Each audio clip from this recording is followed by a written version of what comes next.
pong nakasulat sa John chapter 3 verse 16. Sabi po ng Panginoon, "For God so loved the world, kayo na lamang ang pag-ibig ng Diyos sa sanlibutan, kaya't ipinagkaloob niya ang kanyang kaisa-isang anak upang ang sino mang sumasampalataya sa Panginoong Hesukristo ay hindi mapapahamak, kundi magkaroon ng buhay na walang hanggan." Mga kapatid, mga kaibigan, meron tayong isang buhay lamang. Lahat po tayo na naririto ngayon, meron tayong tag-iisang buhay.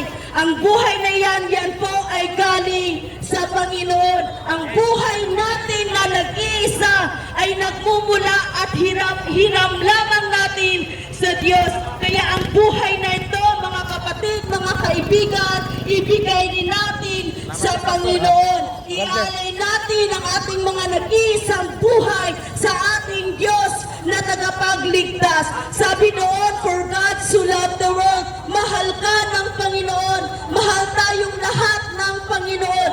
Noon pa nga, nung namumuhay pa tayo sa ating mga kasamaan, sa ating mga kasalanan, minahal na tayo ng Diyos kahit hindi tayo karapat-dapat. Kaya nga, Jesus Christ died on the cross. Namatay si Kristo po dahil sa ating mga kasalanan, dahil ayaw niya po na tayo ang mapako at mamatay. Ingat, si Jesus po ang nagsakripisyo para mapako, mamatay dahil sa ating mga kasamaan. Kaya po, we need the Lord Jesus Christ.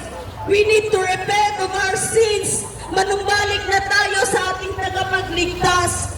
Pagsisihan na po natin ang ating mga kasamaan.